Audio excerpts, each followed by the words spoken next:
So it's been a crazy time in the world between COVID, coronavirus, protests, and look, in America, that's what's great about America, is that we all are allowed differing opinions. However, some opinions are more ludicrous than others. Some opinions are more ill-informed than others.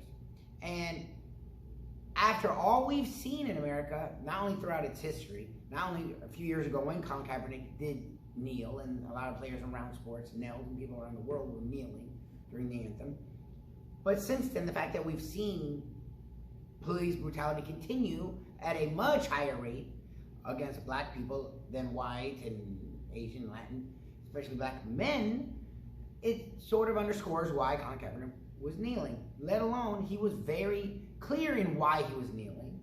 And there should have never been a message miscommunication, but there ended up being. And then the president spoke and people picked sides, and it became an issue that wasn't divisive. It was supposed to bring America together to try and stop police brutality, but it became divisive. Well, recently we've realized, oh shoot, Colin Kaepernick was sort of right, and those who were with him were right. Police brutality is a problem. It's been a problem for a long time, and we need some changes. Well, Drew Brees spoke up about a week or so ago and said something that he was allowed to say, but it was dumb, defending the opposing opinion of the kneeling of Colin Kaepernick, which, as we've seen now, makes no sense, because he wasn't kneeling against the flag. He was kneeling in honor of what the flag's supposed to mean, our freedom, right? It's supposed to be symbolic for our freedom. So kneeling, which a Green Beret, Nate Boyer's the one that told Colin Kaepernick to kneel. He's like, don't sit on the bench and ignore it.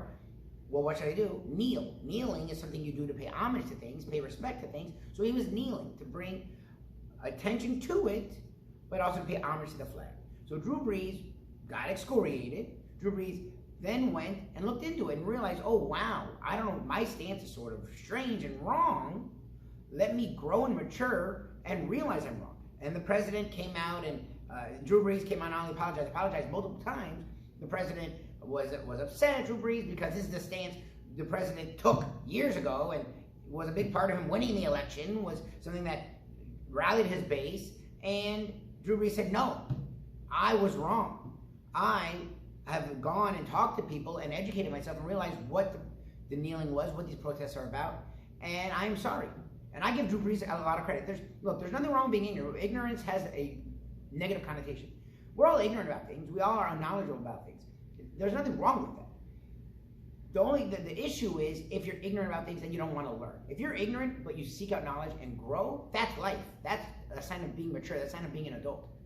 It's when you're ignorant about things and you have no interest in learning.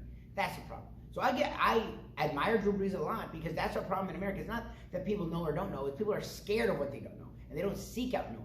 So the fact that Drew Brees was able to be so open, stand up defiantly against the president, and show, look, I was wrong. I'm going to get this right. I give him all the credit in the world. I admire him, and I hope more people in the world are like him. So Lubie's law for today is, ignorance is not bliss.